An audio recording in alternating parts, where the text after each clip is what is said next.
drink. Oh, I'm getting Sprite. How am I gonna drink this?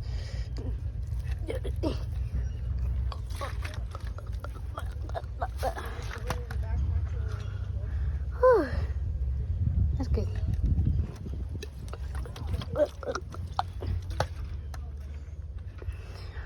That was awesome. I'm gonna bring it with me. Yeah, I got it in my pocket. Anyways, what's in here?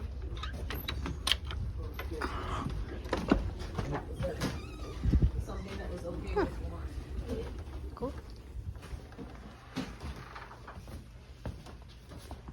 That's pretty cool. Okay. Nice. Nothing. I don't know. Okay. Go ahead.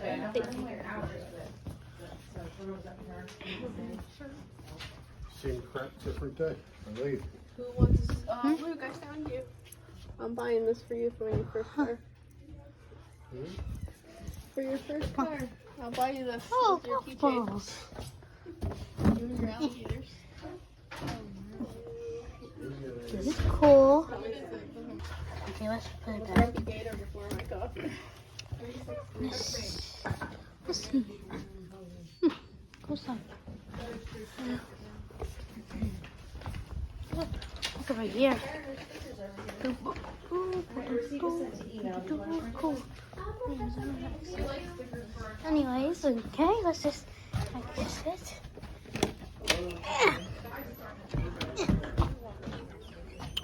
What do I do next? The fix not in having like at 3:30 or 3 o'clock. So what am I gonna do? I'm just gonna sit down and watch time go by. And I'll take out my Sprite. Yeah, this is nice. I'm just gonna continue my Sprite.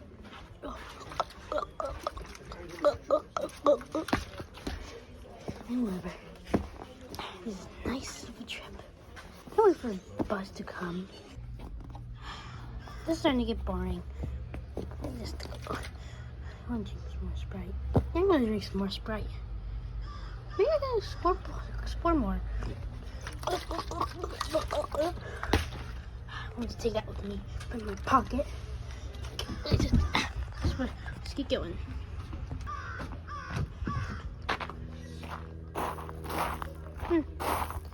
I don't care. Okay. Let's just explore. What's that? Look at there. What's this? A free-horned cow? Is that even real? Wait. That's cute. A free-horned cow dove. Is that even real? It is real. What about Babcock? Oh, he's 24. Wow, I'm 68 human years. Oh my god. Did you know horse around the strip?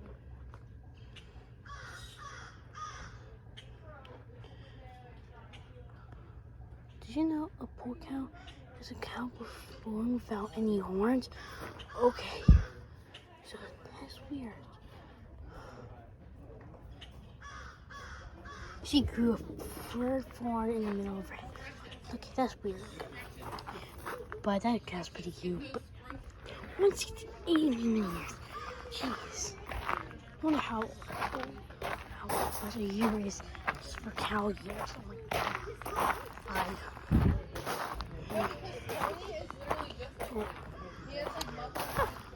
Like the bus. Is it my bus? Thank you. I was like, I wait 13 more minutes. I don't know how long it's been. Okay, I'm just gonna wait right here. I'm just gonna wait here until my bus comes. I'm gonna drink the rest of my Sprite. Where is my Sprite? Where is my pocket? Okay, I'm gonna drink the rest of it.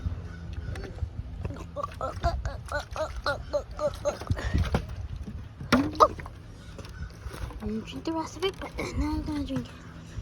Look over there. Bottle of water only.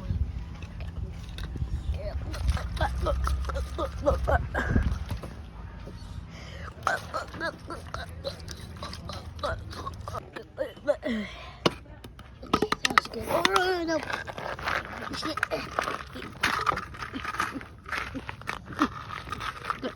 Come on. Go. There. Don't you there. Lead it. Lead it far. No, I guess I could just right here. Wait, right here. Okay. Ooh, what's this? What? No, bad idea. Bad idea. Sort of saving for another day. Okay, there's that. That's pretty much. The bus should be here at any moment. And throw the spray down. Yeah. Okay, yes. The bus is here and we're gonna. Excuse me. The bus is here and we're gonna get out. There's the bus. Anyways, while we're waiting for the bus to get onto the bus, I'm gonna tell you guys, like and subscribe. I'm trying to reach 550 subscribers by the end of this month. I know we can do it, so please hit that subscribe button and like button. It'll really help us out. Back to the video.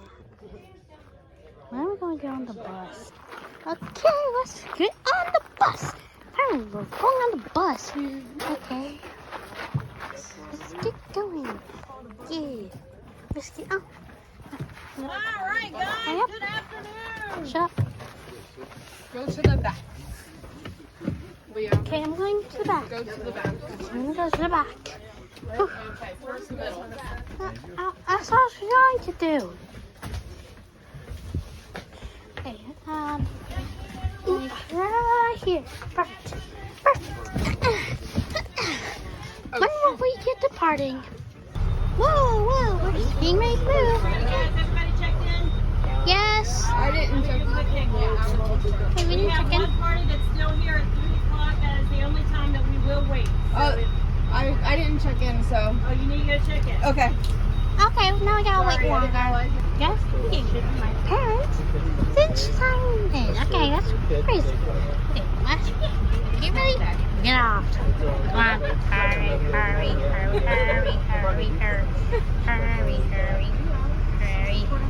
Hey. Shush. I'm allowed to do something. Come on. Okay, come on. Get driving. All right, we're going to use this piece. Oh! If it starts to break up, let me know. I had a little bit of trouble with it on the last go-round, so if it starts to break up, let me know. Come on. My name is Ellen. I'm going to be your tour guide for today. Welcome to Babcock Ranch Preserve, the 3 o'clock tour. All right. Okay, Couple of things before we get started.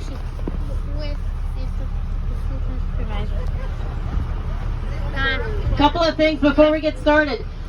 Be careful and watch for things that may encroach into the buggy, because we have lots of limbs and stuff like that if we get to, sometimes we have to swerve from this thing. So they found a little bit of the history of the ranch.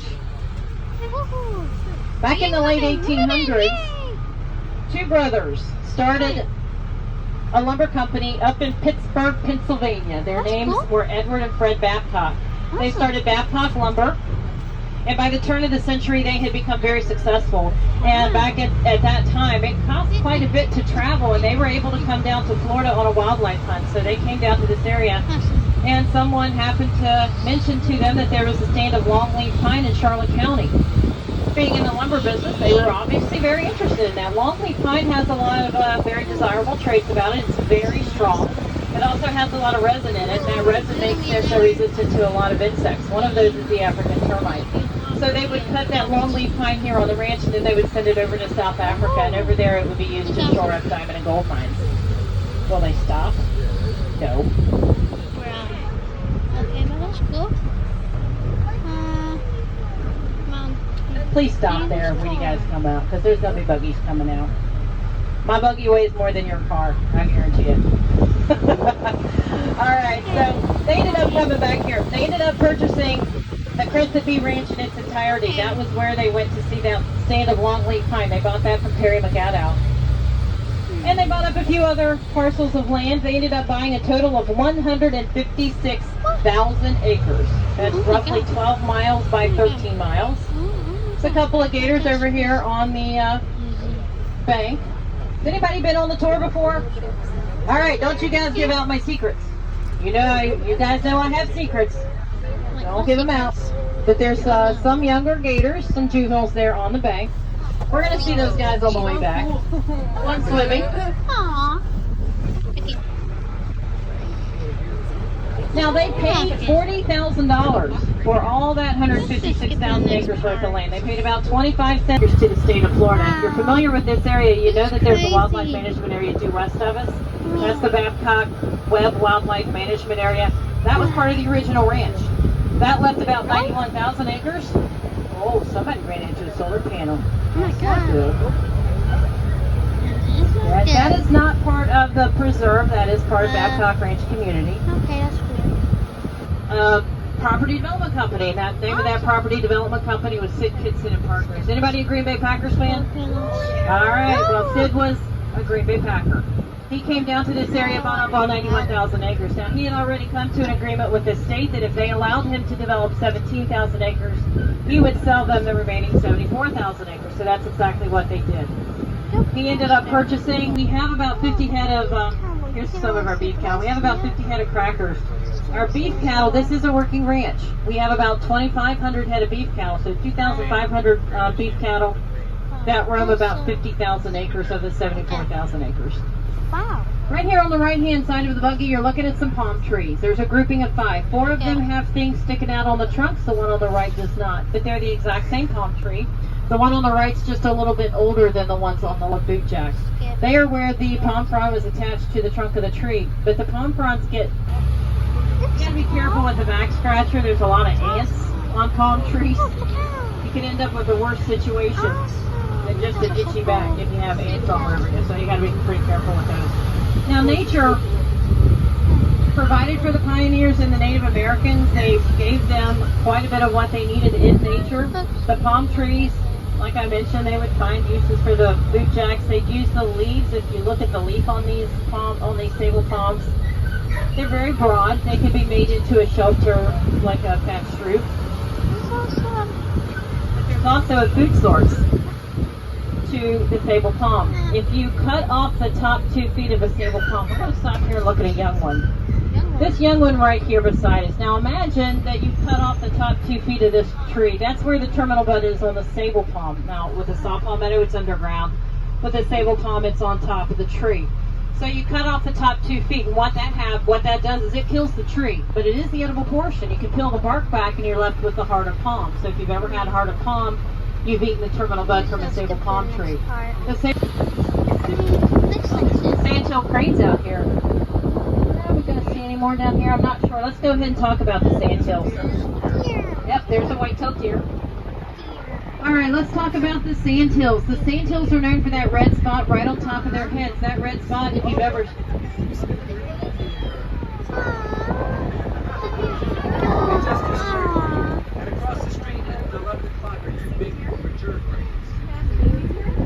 Yep, those are sandhills, the same ones we're talking about on here. But if you want to go look at those, we'll go look at those. No, mine are still over there.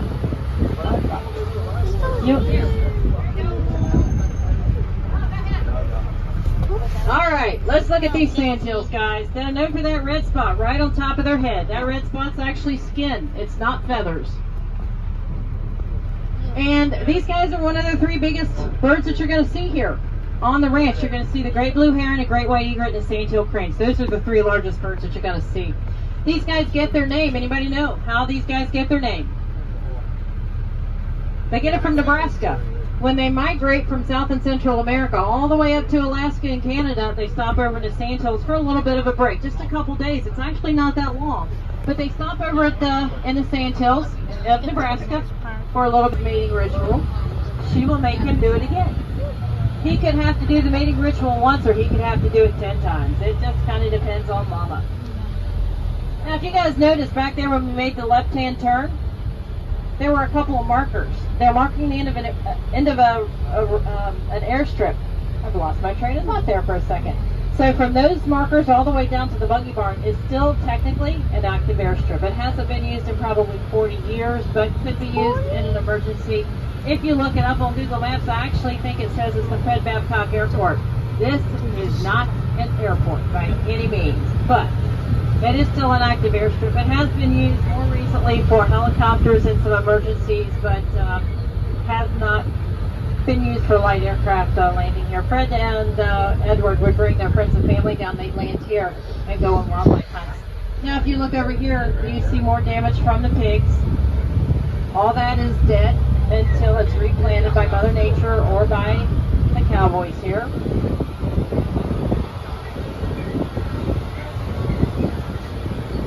Our crackers appear to have moved. They were here for my first 3 tours, but it looks like they've moved. Our crackers are actually not part of our heritage herd, or not part of our beef cattle herd. I'm sorry, they're part of a heritage herd. We have 50 of them here, roughly 50. That varies by 1 or 2 every year. We have 50.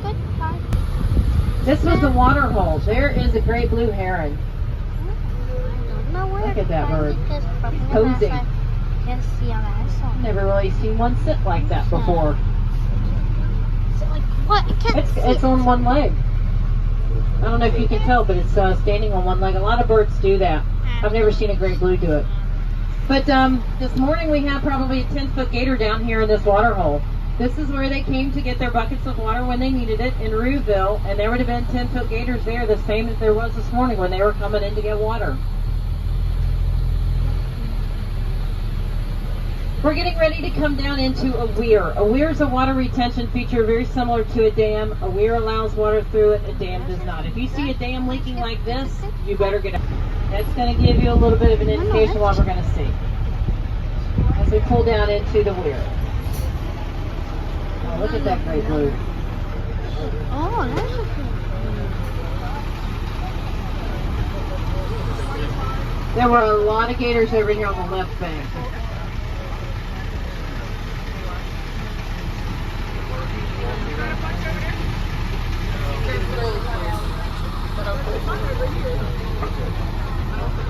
You guys can get up and move around if you want to. No, I'm not coming around.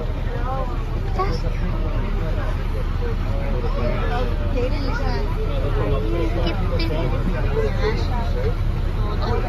Let's just get.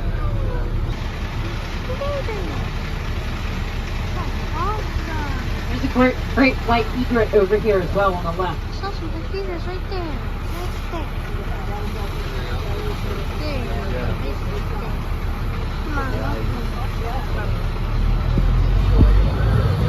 Over here is these 3.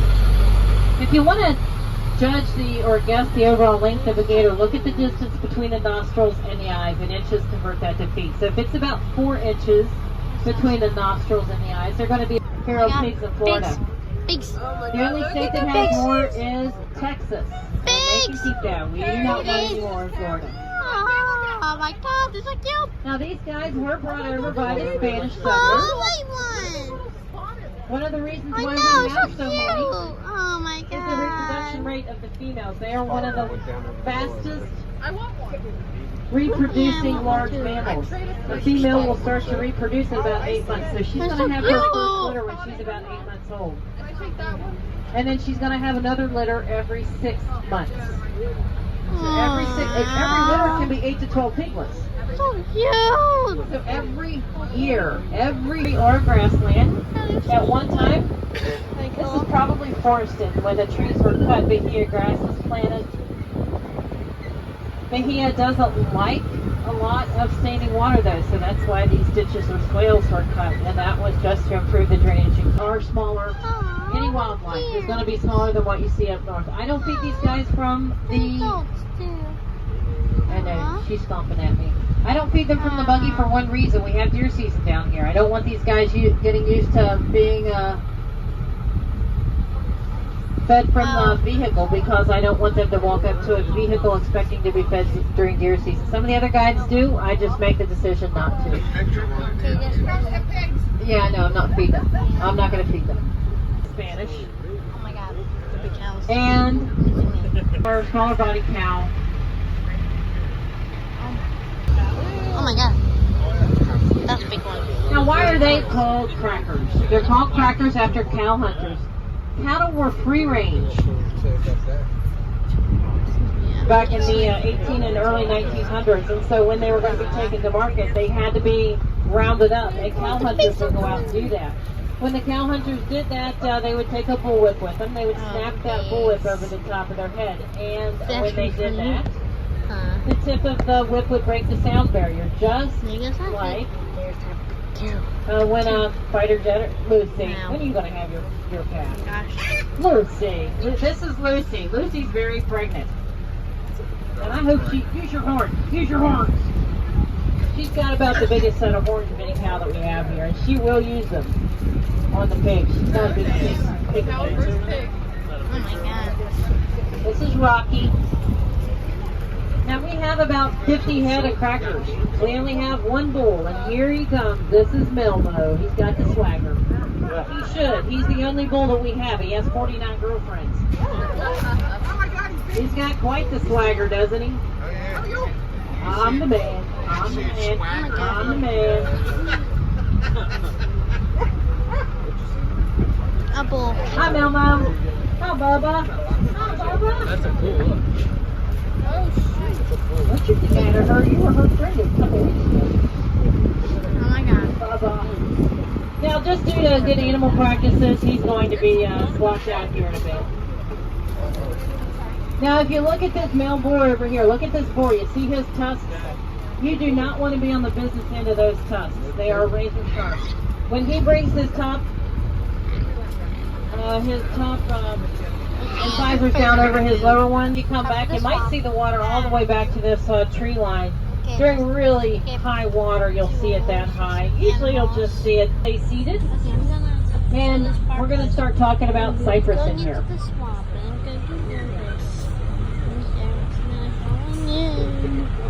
It's really bumpy.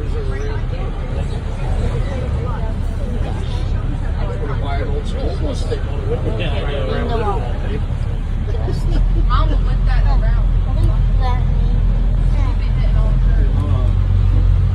I bet numbers of this.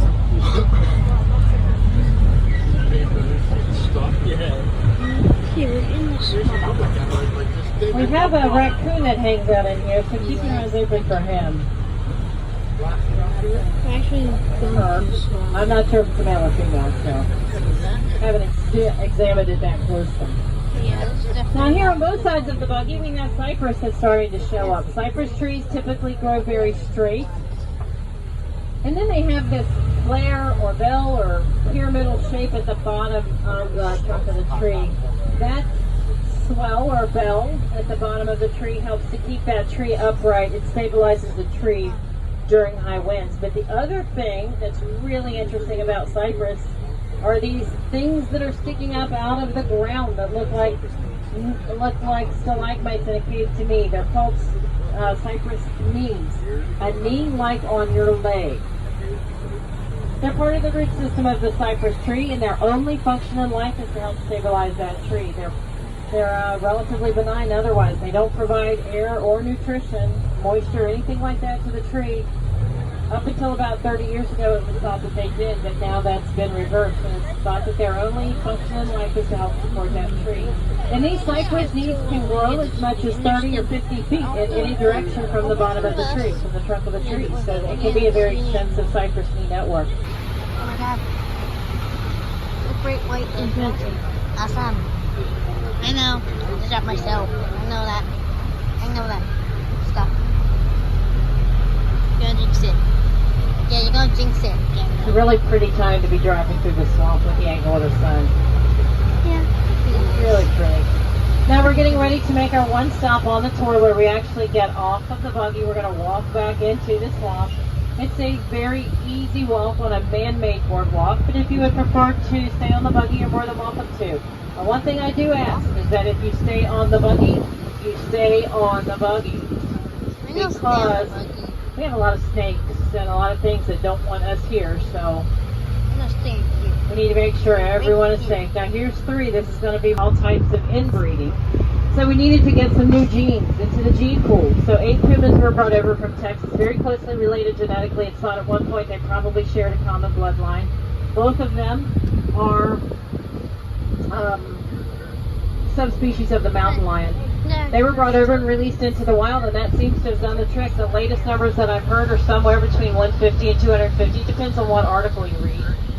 And that's a success story for sure. Unfortunately, they're largest predators of vehicles. There are more deaths by automobile strikes to the... You're the star of the show there, Johnny, buddy. This is Darth Gator. Look at him. All right, this is a baby gator, obviously. He's about 2.5 years old. We actually can't tell by looking at him whether or not this is a male or female. You can't tell that by just looking at them. You have to do an internal exam for that. Oh, there's turkeys back there. Yeah. And I'm not doing that internal exam. I don't blame you. So, we have 6 of them that came to us about 2 years ago. And 5 of them are about this size. 1 is smaller. So we think that the larger ones are the males and the smaller one is the female. Another Inhinga over here. This is a female. The females have a tan head, the males have a darker head, but there's one on the low branch over there as well. So, back in 1995, a film crew came out here to film scenes for Just Cause. Just Cause. That movie starred Sean Connery, Lawrence Fishburne, Blair Underwood, Ed Harris, Kate Capshaw, and a young Scarlett Johansson. So great cast, awesome cast. It's a rated R murder mystery. It did not get the best reviews, didn't do the best at the box office. I'm not sure why with that cast, but really awesome cast. There were some scenes filmed on Gator Bridge. There were also some scenes filmed on a long, dusty dirt road. That's this road that we're on right now. What? Some of the vegetation was changed around a bit, but this was the road. Also back at the Nature Center, our museum was the hunting cabin that was in the movie when they wrapped filming. They didn't have a decoy. They donated it to the Babcocks, and the Babcocks turned it into the museum. And there's one final pivotal scene. Well, it's not the final scene, but it's a pivotal scene. Sean Connery reaches into a culvert and he pulls out a knife. That knife ends up being the murder weapon. And when he sees that, he knows who done it. And that culvert is the one right here. So he reaches in, he pulls out the knife, and that's the culvert that he pulled it out of. So if you ever watch the movie, now you know. You know where some of the scenes were filmed now that you've been here. You'd recognize them. Now we used to have, if anyone was here last year, we had a mama gator that had babies right back here. She had her babies, she would have them on her head, on her snout, between her eyes, on her back, on her tail. They'd ride around with her. She had her nest back in this area very close. Only about 10% of the gators that actually are, the eggs that are laid actually make it to adulthood. They have a lot of predators, a lot of nest robbers, but also predators after they're hatched. The hatchlings could be taken by birds of prey. They're probably the main ones. But I mentioned also gators. Male gators will come in and wipe the nest out as well. Well, folks, we are coming up on the end of our tour. Thank you very much for coming out and spending some time with us here at Babcock Ranch Preserve. Hopefully you learned a few things. Our Gator Shack is closed. That's our on-site restaurant, but they're open 11 to 2, 7 days a week. It's open to the public. You're more than welcome to stop in. Also, we talked about the museum. We talked about the Calusa canoe. Lulu. We have a tribute to Lulabelle. Lulu was a 3-horn cow. She was a beef cow that was born here on the ranch back in 1967. She passed away about 23 years later. We have a tribute to her. Her taxidermy's over there. She had 2 regular horns, and then she grew a 3rd horn out of the middle of her forehead. There's some of those younger gators, those juveniles there on the bank. We saw some of those. All different sizes. The little ones that are on the left-hand side are going to be the ones from last year. The ones on the right are probably about... I can't see. Those are about 1.5, 2 years old. Aww. You're so cute. Pretty cool. So stop in and see our tribute to Lulabelle. Thank you very much for coming out, guys. I hope you enjoyed your time here. If you did, then go out and write us a review. Let us know how we did And put some of the things in there that you saw, because some folks that have never heard of Babcock Ranch don't know what's out here. So that gives them a little bit of a bird's eye view from someone that was here that can actually tell them what they were able to see. Thank you very much. Have a great day, guys. Come back and see us very soon and bring some friends with you. Thank you, guys. Oh, that was awesome. Whenever you come off of the buggy, right under the sign here, we have an African sulcata tortoise over here. If you want to see that, parking will be straight ahead. Go ahead, Bugaboo. We're all waiting, kiddo.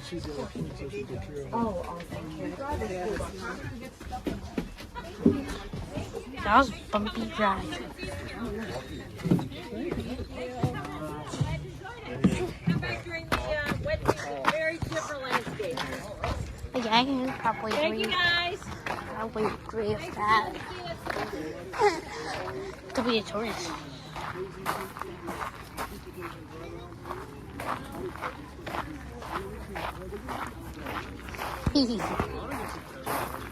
Sing! Yeah. Dopey, dopey, dopey.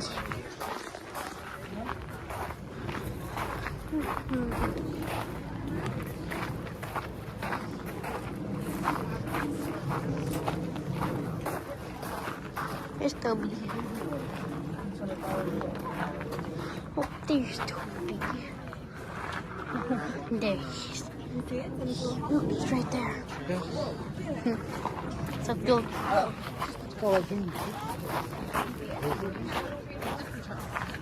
Tortoise! Tortoise! No, they're not! They are not the same thing. They are not the same thing. Tomato, tomato, tortoise, turtle, same thing. No, it's not. Definitely not the same thing. Definitely They not. both live in a shell and they both have 4 legs and a head. No, it doesn't. It makes no sense. You make no sense. You make no sense. What'd you say? Wait, what? What? I was gonna run home.